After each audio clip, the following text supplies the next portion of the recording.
Hello students. आज हम क्या पढ़ेंगे कि ट्रांसपोर्टेशन सिस्टम। ठीक है, हमारी बॉडी में कई सारी सिस्टम्स होती है जिससे हमारा बॉडी बनता है। मालूम है ना ये सब कुछ तो, कि सेल्स मिलके क्या बनाता है, टिश्यू। ठीक है, देन टिश्यू मिलके ऑर्गन and the organs मिलके organ system and then organism। ठीक है, उसी तरह के की एक सिस्टम है जो कि है ट्रांसपोर्टेशन सिस्टम। ओके, रोल क्या है? फर्स्ट ऑफ ऑल आपको ये मालूम होना चाहिए कि ट्रांसपोर्टेशन सिस्टम क्या करता है, इसका हमारी बॉडी में इम्पोर्टेंस क्या है। ठीक है, अभी आप पढ़ो ट्रांसपोर्टेशन, इसके ऊपर से आपको कुछ आइडिया आता है कि ये सिस्टम क्या करती है। बेसिकली कोई भी मॉलिक्यूल को ट्रांसपोर्ट करने में हेल्प करेगी। ठीक है, अभी यहाँ से यहाँ हमें कुछ भेजना है तो उसके लिए हम क्या बोलते हैं, वर्ड ट्रांसपोर्ट, कि हमें ये ट्रांसपोर्ट करना है, वो ट्रांसपोर्ट करना है। ठीक है, उसी तरीके से हमारी बॉडी में भी कई इंपॉर्टेंट मॉलिक्यूल, जैसे कि आपको मालूम है कि रेस्पिरेटरी सिस्टम क्या करता है, ऑक्सीजन एनवायरनमेंट में से हमारी रेस्पिरेटरी सिस्टम इनहेल करेगी। मालूम है ना कि लंग्स में आएगा ऑक्सीजन, और दूसरा क्या करती है, CO2 जो हमारी बॉडी में फॉर्म हुआ उसे बाहर निकाल देगी। ठीक है, जो ऑक्सीजन अभी तो ये कहाँ पे है, लंग्स में आया, लेकिन इस ऑक्सीजन का काम कहाँ पे है, सेल्स में। आपने पढ़ा ना हमारे पहले वाले लेक्चर में कि ये ऑक्सीजन की हाजिरी में क्या होगा, इसकी प्रेजेंस में एरोबिक रेस्पिरेशन की प्रोसेस होगी, जिससे एटीपी बनते हैं हमारे सेल्स में। लेकिन इस प्रोसेस के लिए O2 का होना जरूरी है। हमारी सारी सेल्स में O2 पहुंचना चाहिए, तभी ये एरोबिक रेस्पिरेशन से एटीपी बना पाएगा, तभी बनेगा ना 38 एटीपी वाली जो हमने प्रोसेस पढ़ी थी। लेकिन उसके लिए O2 को लंग्स से सेल में कौन लाएगा, लाना तो पड़ेगा। लंग्स में अभी O2 है, लेकिन ये O2 अभी हमें चाहिए कहाँ पे, सेल्स में। लंग्स में से O2 कैरी करके ये सेल्स तक पहुंचाएगी कौन, हमारी ट्रांसपोर्टेशन सिस्टम। ठीक है, उसी तरीके से आप देख लो कि यहाँ पे CO2 फॉर्म होगा बाय प्रोडक्ट, आपको मालूम है। ठीक है, तो ये CO2 को फर्दर हमें कहाँ पे ले जाना है, लंग्स में ही ले जाना है ना। ये CO2 यहाँ पे जो बना उसको कैरी करके ये ट्रांसपोर्टेशन सिस्टम लंग्स तक ले जाएगी। ठीक है, और फिर ये CO2 हमारे बॉडी के बाहर निकल जाएगा by the process of exhalation. ठीक है, the role of transportation system is to transport any molecules from one side to the other. ठीक है, अभी आपको मालूम है कि ये सेल्स में से वेस्ट प्रोडक्ट भी बनती होगी, कई सारी बनती है। सेल्स में कितनी सारी मेटाबॉलिक रिएक्शंस होती है ना, तो ये जो मेटाबॉलिक रिएक्शन होती है उसमें से वेस्ट प्रोडक्ट भी जनरेट होगी। ये वेस्ट प्रोडक्ट को अभी हमें कहाँ तक ले जाना है, एक्सक्रीटरी सिस्टम तक। ठीक है, ये सारी जो मॉलिक्यूल्स है, जो टॉक्सिक मॉलिक्यूल्स है, जो इम्पोर्टेंट मॉलिक्यूल्स है, इन सारी मॉलिक्यूल्स का ट्रांसपोर्टेशन हमारी बॉडी में होना नेसेसरी है, आवश्यक है। ठीक है, इसके लिए हमारी बॉडी में एक सिस्टम है, that is the transportation system.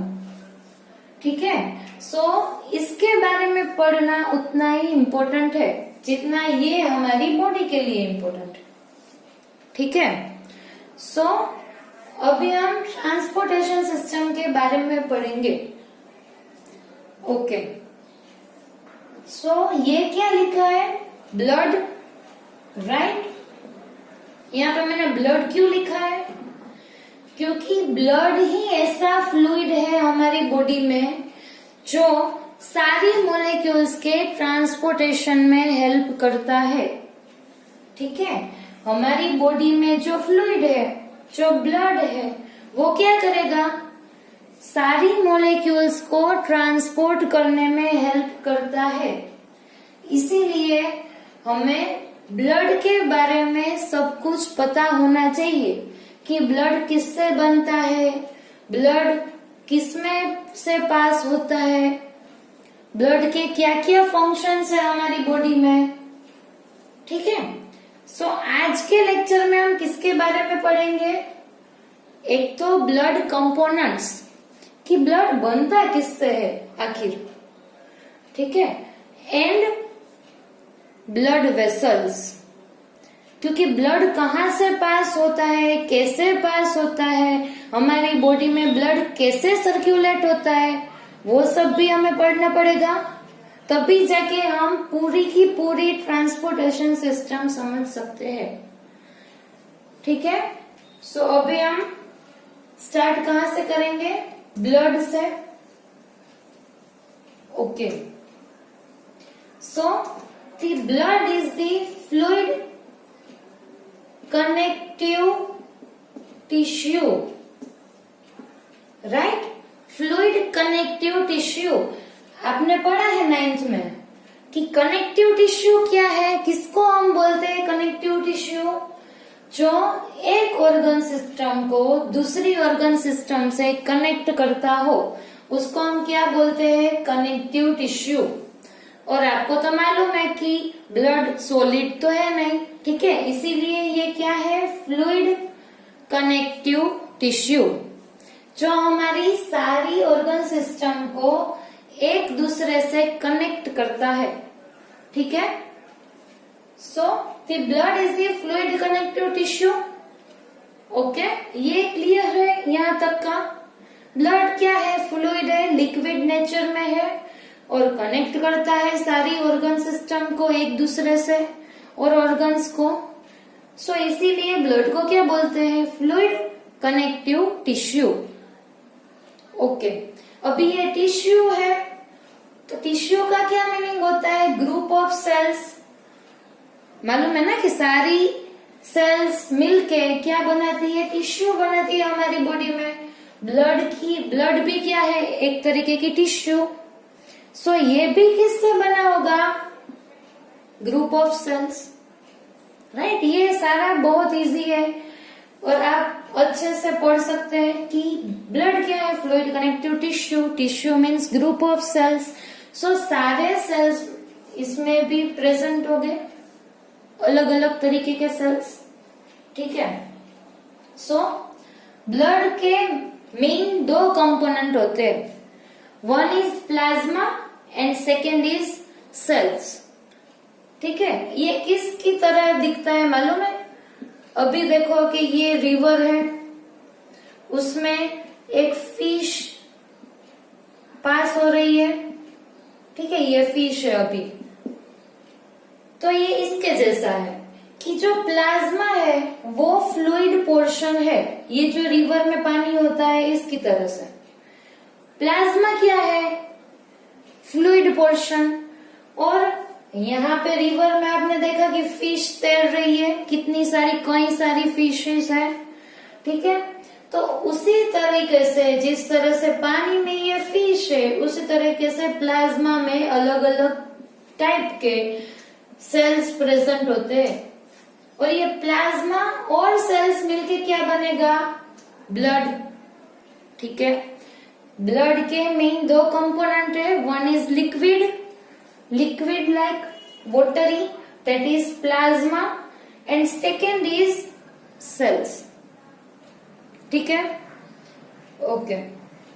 So plasma का कितना पोर्शन रहता है ब्लड में? 55%, और जो सेल्स है वो 45% होते हैं। Okay, So this plasma is the basically made up of water.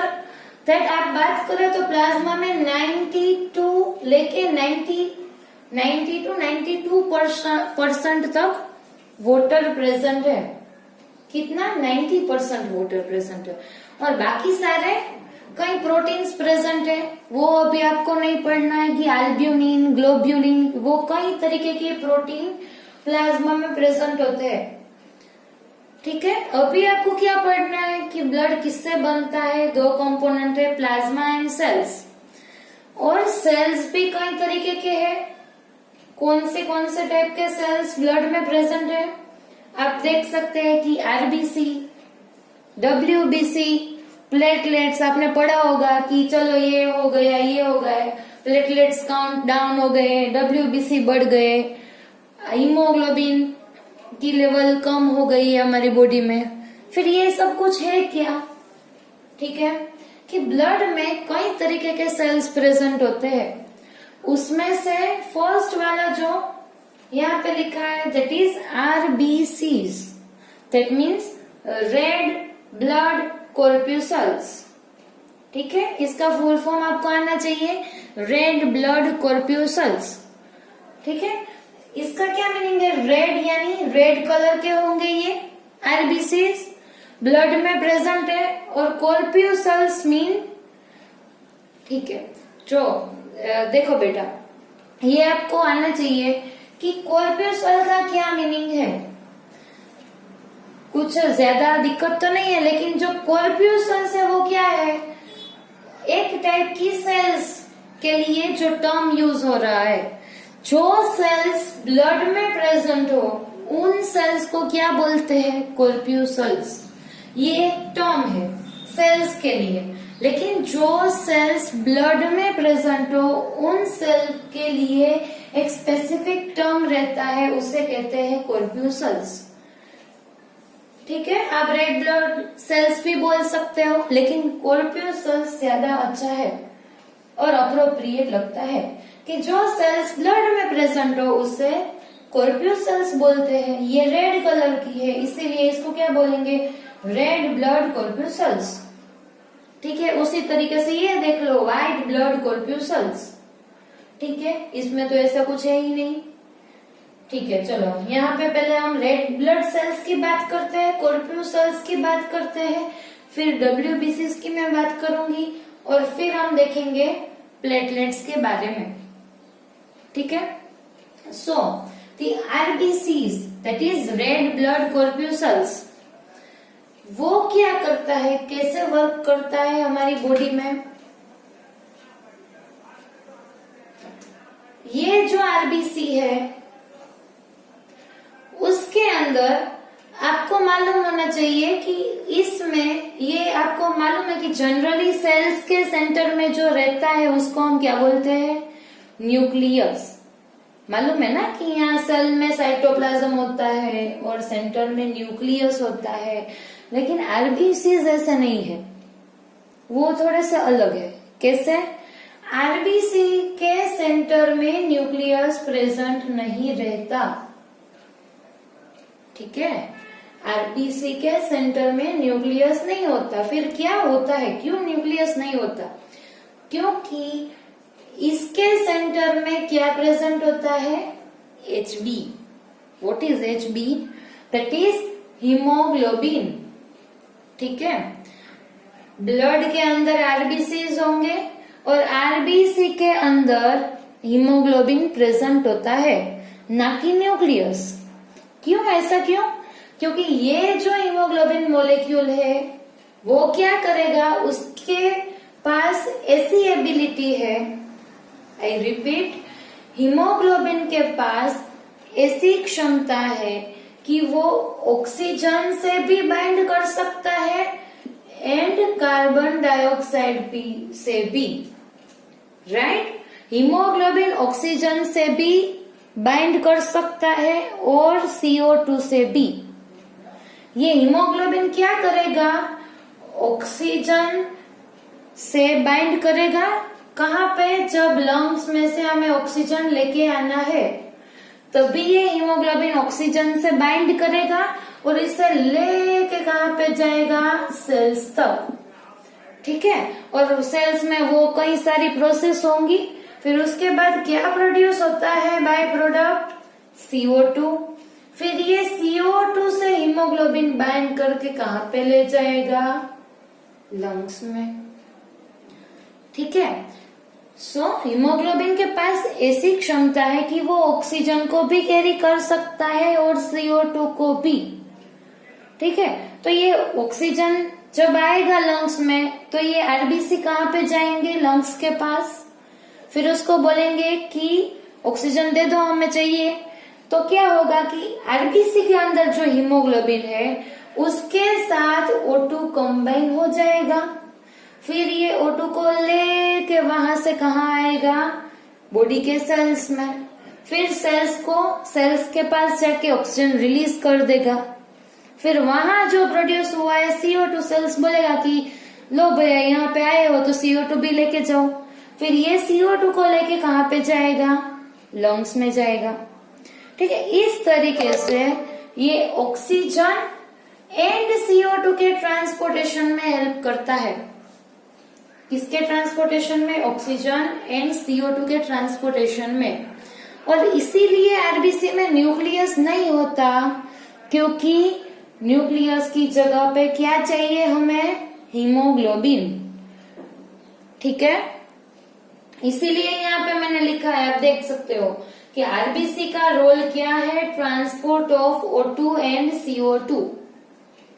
ठीक है, और आरबीसी किसकी मदद से ट्रांसपोर्ट करता है, उसके पास एक कंपोनेंट है, दैट इज हीमोग्लोबिन। ठीक है, इसीलिए अगर हीमोग्लोबिन कम हो जाए हमारी बॉडी में तो क्या होगा, इनफ अमाउंट में ऑक्सीजन सारी सेल्स को नहीं मिलेगी, इसीलिए वीकनेस लगेगी। ठीक है, इसीलिए हीमोग्लोबिन का होना जरूरी है। और वन मोर थिंग मैं आपको बता दूं कि हीमोग्लोबिन किससे बनता है, आयरन से बनता है। अगर आपने केमिस्ट्री में पढ़ा हो तो आयरन। ठीक है, सो हमें बेसिकली ऐसी चीजें खानी चाहिए ज्यादा से ज्यादा जिससे हमें आयरन मिले। और ज्यादा से ज्यादा आयरन हमें किस में से मिलता है, गुड़ में से। ठीक है, सो हमें वो ज्यादा से ज्यादा लेना चाहिए। ओके, आई होप आपको ये सब कुछ क्लियर हो गया आरबीसी के बारे में। आपको उसका फंक्शन याद करना है। ठीक है, अभी हम किसके बारे में बात करेंगे, WBC के बारे में, कि WBC कैसे वर्क करता है हमारी बॉडी में। यहीं पे लिखना पड़ेगा।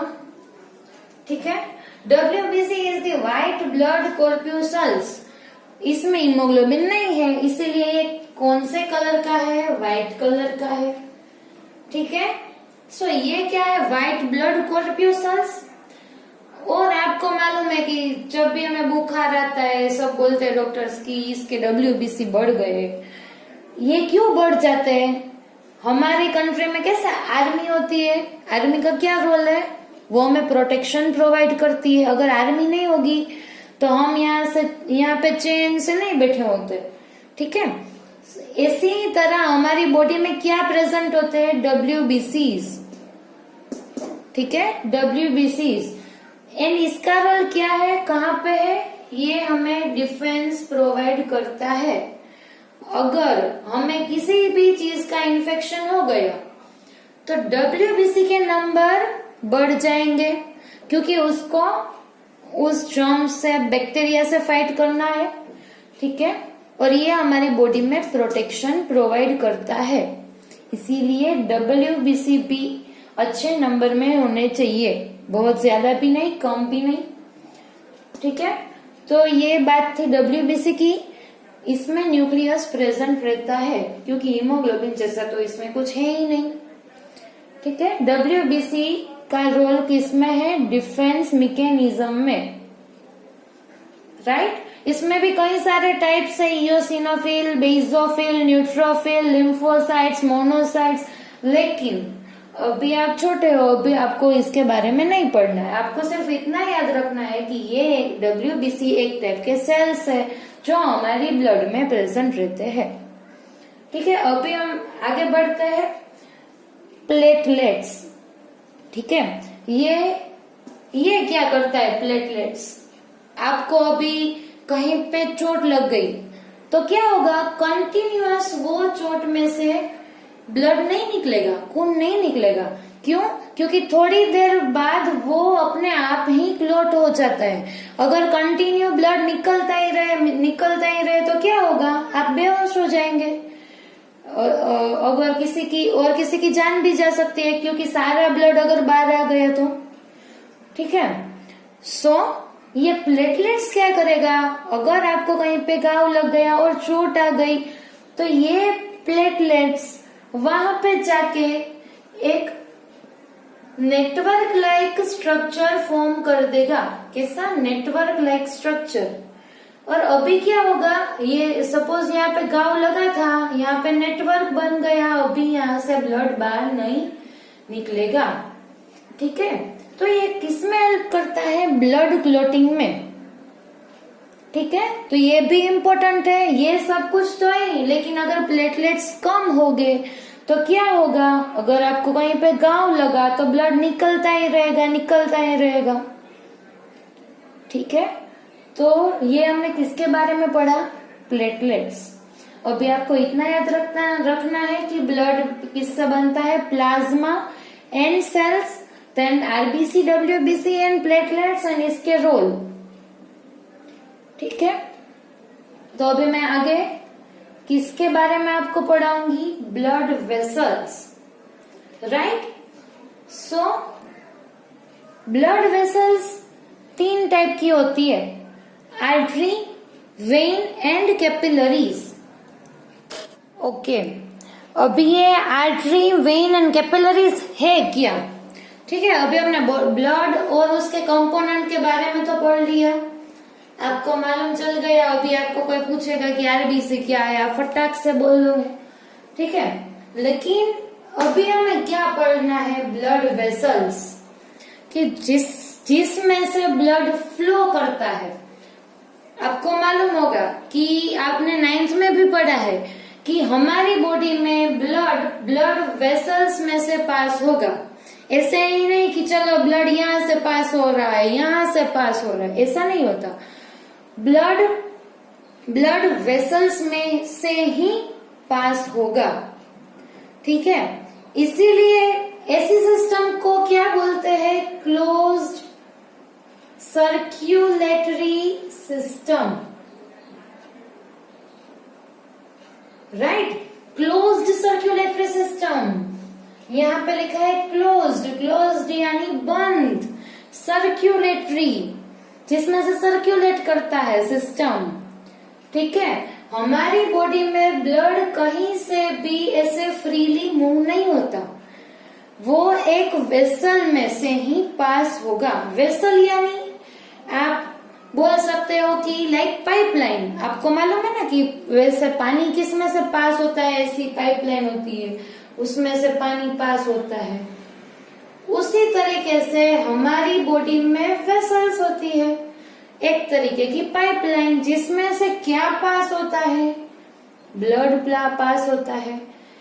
इसीलिए हमारी बॉडी में सिस्टम है, उसे बोलते हैं क्लोज्ड सर्क्यूलेटरी सिस्टम। ठीक है, ओके।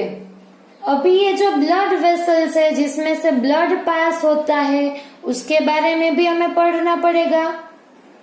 ठीक है, अभी कितनी तरीके की ब्लड वेसल्स हमारी बॉडी में प्रेजेंट है? 3 टाइप की। कितनी? 3 टाइप की। 1 is artery, 2nd is when, 3rd is capillary, right. अभी आप बोलोगे मुझे कि ये क्या मैडम, इतने सारे टाइप यहाँ पे दिए हैं, ये एक आर्टरी है, एक वेन है, एक कैपिलरी है, अभी सबको एक जैसा ही बोलो तो नहीं चलेगा? नहीं चलेगा, क्योंकि सारे के सारे अपने स्ट्रक्चर में अलग है, अलग फंक्शन परफॉर्म करते हैं। इसीलिए ये सारी जो ब्लड वेसल्स है, इसके जो टाइप है, ये हमें पढ़नी पड़ेगी। और ये ऐसा कुछ नहीं, आपने पढ़ा ही है पहले भी। ठीक है, अभी थोड़ा सा डिटेल में पढ़ेंगे। One is artery, second is when, third is capillaries. ठीक है, अभी हम किससे स्टार्ट करेंगे? आर्टरी। What is artery? आपको कैसे याद रखना है? यहाँ पे ए लिखा है आर्टरी का ए, और यहाँ पे भी ए लिखा है, ओवे का ए। किससे याद रहेगा? जो वेसल हार्ट से अवे यानी कि दूर ब्लड पास करती हो उसे क्या बोलते हैं? आर्टरी। हार्ट से ब्लड को अवे ले जाएगी यानी कि दूर ट्रांसपोर्ट करेगी, उसे बोलते हैं आर्टरी। ये देखो, इसमें ब्लड प्रेजेंट है हार्ट में। अभी यहाँ पे से जो वेसल अराइज हो रही है, ये वाली जो वेसल है, ये हार्ट में से ब्लड को निकाल के दूर की ओर पास कर रही है। ठीक है, यहाँ से निकल के ब्लड दूर जा रहा है इस वेसल में से, इसीलिए इस वेसल को हम क्या बोलेंगे? आर्टरी। ब्लड वेसल जो हार्ट में से ब्लड को अवे यानी कि दूर की साइड पास करती हो उसे बोलते हैं आर्टरी। ठीक है, सो ये वाली जो ब्लड वेसल है ये क्या है? आर्टरी, क्योंकि ये हार्ट से अवे ले जा रही है ब्लड को। ठीक है, ये सारे जो मैंने दिखाए यहाँ पे सेल्स है, ये सारे हार्ट से अवे लेके सेल्स की ओर ले जा रही है, इसीलिए ये वाली जो ब्लड वेसल है उसको हम बोलेंगे आर्टरी। ठीक है, सो ये जो पहला इंपॉर्टेंट पॉइंट है आपको याद रखना है कि हार्ट से अवे जो ले जाए उस ब्लड वेसल को आर्टरी बोलते हैं। दूसरी बात, थिक वॉल्ड। आर्टरी की जो वॉल होती है, अभी ये आर्टरी है, ठीक है, अभी हम यहाँ पे इतना सा पोर्शन को जूम कर दे, ये ना, तो इसकी जो वॉल है ऑफ कोर्स ये किससे बनी होगी? सेल्स से बनी होगी। तो ये कैसी है? थिक वॉल्ड है। थिक वॉल्ड देखो कितनी थिक है। सो जो आर्टरी की वॉल होती है वो थिक होती है। ठीक है, ये दूसरा पॉइंट। थर्ड पॉइंट, डीपली, यानी कि अगर आप कहीं पे जाओ डॉक्टर के पास, डॉक्टर बोलते हैं चलो आपका ब्लड निकलना है, टेस्ट करना है, ठीक है, तो वो क्या बोलते हैं कि इसमें वेन नहीं मिल रही है, वेन में से हम ब्लड लेंगे, आर्टरी में से नहीं लेते। मालूम है आपको? अगर आपने कहीं पे सुना है तो डॉक्टर्स बोलते हैं अभी इसके हाथ में से वेन ही नहीं मिल रही, यहाँ पे से लेते हैं जब ब्लड। तो ठीक है, क्यों? क्योंकि वेन यहाँ पे होती है सुपरफिशियली लोकेटेड, वहीं अगर हम आर्टरी की बात करें तो ये कहाँ पे रहती है? डीपली। इसीलिए हम ब्लड डॉक्टर कहाँ से लेते हैं? वेन में से लेते हैं, ना कि आर्टरी में से, क्योंकि आर्टरीज कहाँ पे होती है? डीपली लोकेटेड होती है हमारी बॉडी में। ठीक है, ऐसे ही आप नहीं ऐसे हम बता सकते कि चलो यहाँ पे आर्टरी है, यहाँ पे आर्टरी है। No valves are present in the artery. Artery में कोई वाल्व्स प्रेजेंट नहीं रहते इस तरीके के। ठीक है, एंड हाई प्रेशर। अभी ये वाला जो पॉइंट है, हाई प्रेशर वाला पॉइंट, वो अभी हम जब हार्ट की चेम्बर और ब्लड प्रेशर के बारे में पढ़ेंगे तभी मैं आपको बताऊंगी कि आर्टरी में क्यों हाई प्रेशर रहता है। और अगर आपको मालूम है आप मुझे कमेंट बॉक्स में कमेंट कर सकते हैं। ठीक है, मैं देखती हूँ चलो कितने को आता है कि आर्टरी में क्यों हाई प्रेशर रहता है, आपको मुझे बताना है। और दूसरी बात, इसमें क्यों वाल्व प्रेजेंट नहीं है वो भी मैं अपने नेक्स्ट लेक्चर में बताने वाली हूँ, लेकिन आपको अभी कमेंट बॉक्स में डालना है अगर आपको मालूम है तो, कि इसमें वाल्व्स क्यों नहीं है और हाई प्रेशर क्यों है। ठीक है, ओके। आर्टरी तो अभी हमने पढ़ लिया कि थिक वॉल्ड है, blood away from the heart, deeply located, no valves are present and high pressure is there in the artery. ठीक है, अभी हम वेन के बारे में पढ़ेंगे कि वेन क्या है। आर्टरी और वेन में ऐसा तो क्या डिफरेंस है कि हमें अलग से पढ़ना पड़ता है। Okay, veins are thin walled to the thin walled, right. कि अगर हम आर्टरी की बात करें तो ये इतनी थिकनेस है, लेकिन अगर हम वेन को देखें तो वो कैसी होती है, पतली पतली होती है उसकी वॉल। ठीक है, तो इसकी वेन की वॉल जो है वो पतली रहती है, थिन रहती है कंपेयर टू आर्टरी। इसीलिए क्या लिखा है, वेन थिन वॉल्ड। दूसरा और important point, to the heart. Vein क्या करती है, अभी यहाँ पे देखो, ये जो वेसल है ये ब्लड को लेके हार्ट को देती है। ठीक है, सो जो वेन होती है हमारी बॉडी में, ये ब्लड को कहाँ पर ले जाती है, हार्ट की ओर, ना कि हार्ट की अवे। आपने देखा कि आर्टरी क्या करती है, हार्ट में से ब्लड को निकाल के सेल्स तक ले जाती है, लेकिन वेन क्या करेगी, यहाँ पे जो ब्लड है इसको लेके किसको दे देगा, हार्ट को देगी। ठीक है, जो वेन रहती है वो हार्ट में ब्लड सप्लाई करती है, और जो आर्टरी होती है वो हार्ट से अवे लेके जाती है, ब्लड को दूर लेके जाती है, और वेन हार्ट को ब्लड देती है, ना कि अवे लेके जाती है। ठीक है, ये पॉइंट तो हम डिस्कस कर लिया कि सुपरफिशियली लोकेटेड, ऊपर ऊपर से आप भी छू सकते हो अपनी वेन को। ठीक है, then valves are present in the vein. ऐसे जो वाल्स है जो आर्टरी में एब्सेंट थे वो किस में प्रेजेंट है, वेन में प्रेजेंट होते हैं। क्यों प्रेजेंट होते हैं, अगेन क्वेश्चन मार्क। ठीक है, अभी तो हमने ट्रांसपोर्टेशन सिस्टम शुरू किया है आज ही, अभी आपको सोचना पड़ेगा, ऐसे ही तो मैं नहीं बताऊंगी।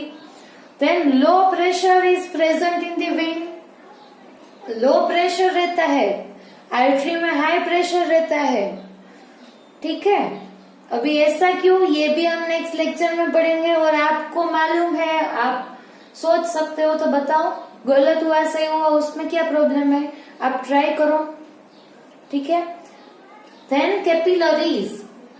सो व्हाट आर दीज कैपिलरीज। अभी हमने आर्टरी के बारे में तो पढ़ लिया, वेन भी आपको आ गया। ठीक है, अभी हमें कैपिलरीज के बारे में पढ़ना है। और एक पॉइंट जो आपको प्राइमरी लेवल में भी आपको बताया है, that is artery carry oxygenated blood and when carry deoxygenated blood, that is CO2 containing blood. अभी आप 10th में हो, अभी आपको ये नहीं बोलना है कि O2 कंटेनिंग ब्लड, आपको क्या बोलना है, ऑक्सीजनेटेड ब्लड। जिस ब्लड में ऑक्सीजन प्रेजेंट रहता है उसको ऑक्सीजनेटेड ब्लड बोलेंगे, और जिसमें CO2 का लेवल है उसको डीऑक्सीजनेटेड ब्लड बोलते हैं। ठीक है, ऐसा बोलना है आपको आपके लोअर स्टैंडर्ड में, और अब तक आपको ये बताया है कि आर्टरी क्या करती है, ऑक्सीजनेटेड ब्लड कैरी करती है, और वेन क्या करती है, डीऑक्सीजनेटेड ब्लड कैरी करती है। ये सही भी है और इसमें एक्सेप्शंस भी है कई सारे, जिसके बारे में हम अपने नेक्स्ट लेक्चर में पढ़ेंगे कि पल्मोनरी आर्टरीज एंड जो पल्मोनरी वेन्स रहती है उसमें ऐसी कंडीशन नहीं दिखने को मिलती। ऐसा क्यों, वो भी मैं आपको नेक्स्ट लेक्चर में बताऊंगी। ठीक है, अभी के लिए इतना आपको याद रखना है, ये सारे जो पॉइंट्स हैं वो, और आपको ये भी बताया है कि O2 कैरी करता है आर्टरी, एंड वेन क्या करती है, CO2 कैरी करती है, वो भी सही है, ऐसा कुछ नहीं है, लेकिन इसमें एक्सेप्शन है। ठीक है, चलो अभी हम किसके बारे में पढ़ेंगे, capillaries. What are the capillaries. ये आपने कुछ नया सुना, कैपिलरीज, राइट। आर्टरी और वेन तो आप सुनते आ रहे हो। ठीक है, सो कैपिलरीज क्या है, यहाँ पे आप देख सकते हो कि ये वाली जो वेसल है, ये जो ब्लड है वो यहाँ से हार्ट से अवे लेके आ रही, इसीलिए हमने इसको क्या बोला, आर्टरी।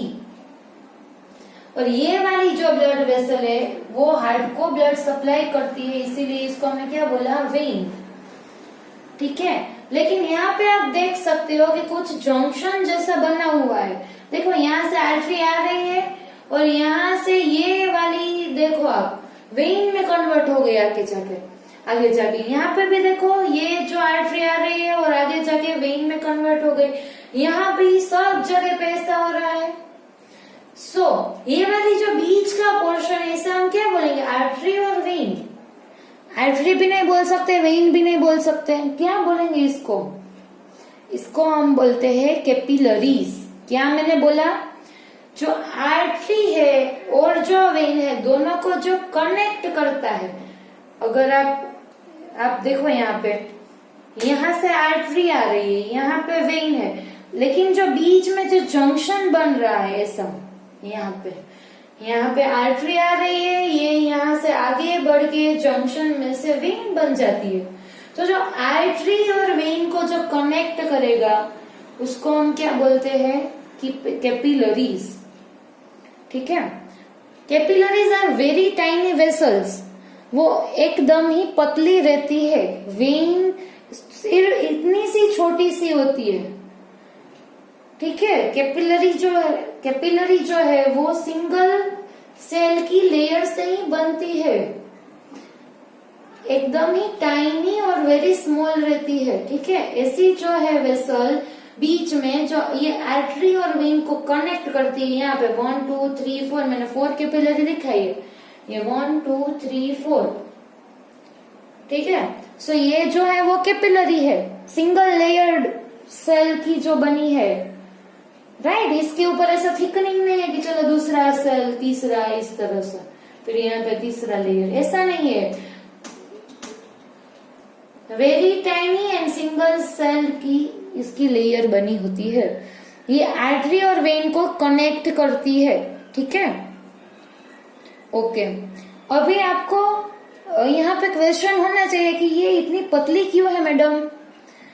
ठीक है, इतनी पतली बिकॉज यहाँ पे आप देख सकते हो कि ये जो सेल्स है इसको ऑक्सीजन चाहिए ना, कि हमने बोला कि इसको ऑक्सीजन चाहिए उसका एरोबिक रेस्पिरेशन करने के लिए। यहाँ पे जो कैपिलरी है उसमें O2 वाला ब्लड है, क्योंकि आर्टरी में से निकल के आ रहा है। यहाँ पे आर्टरी में ऑक्सीजनेटेड ब्लड रहता है जनरली, आपको मालूम है। यहाँ पे जो ऑक्सीजन प्रेजेंट रहता है वो आगे जाके कैपिलरी में आएगा। यहाँ से ऑक्सीजन इजीली डिफ्यूज होके सेल में जा सकता है, लेकिन अगर ये कैपिलरी थिक वॉल्ड रहेगी, यहाँ पे थिक वॉल्ड रहेगी, तो ऑक्सीजन इजीली डिफ्यूज नहीं हो पाएगा। ठीक है, इसीलिए कैपिलरी की जो वॉल है वो एकदम पतली रहती है, क्योंकि इसमें से ऑक्सीजन इजीली पास हो सके और यहाँ पे जो CO2 फॉर्म हुआ वो भी यहाँ से कैपिलरी में जा सके। इसीलिए यहाँ पे CO2 आ जाएगा, फिर CO2 वाला ब्लड किस में चला जाएगा, वेन में। इसीलिए हम बोल रहे हैं कि जनरली वेन क्या करती है, CO2 वाला, कार्बन डाइऑक्साइड वाला जो ब्लड है डीऑक्सीजनेटेड, वो कैरी करती है। ठीक है, इसीलिए कैपिलरी एकदम टाइनी रहती है, पतली सी। Connect artery and vein, deeply located. ठीक है, कैपिलरी भी जो है वो डीपली लोकेटेड रहती है। No valves are there in the capillaries, capillary में भी कोई तरीके के वाल प्रेजेंट नहीं रहते। ठीक है, हमने क्या पढ़ा, आर्टरी, वेन एंड कैपिलरीज, और उसके जो ये पॉइंट्स है वो मैंने आपको समझाया। ठीक है, एंड अभी ऑल्सो हमने क्या पढ़ा कि ब्लड के जो सारे सेल्स है, प्लाज्मा, ये सब कुछ। ठीक है, अगर आपको कोई भी क्वेरी है इस लेक्चर में तो आप मुझे कमेंट बॉक्स में कमेंट कर सकते हैं। ठीक है, और अगर आपको ये समझ में आया, आपको अच्छा लगा, तो लाइक करना मत भूलिएगा। Like, share to maximum friends. ठीक है, क्योंकि उसको भी हेल्प मिलेगी। And don't forget to subscribe. Thank you so much for watching this video. Thank you.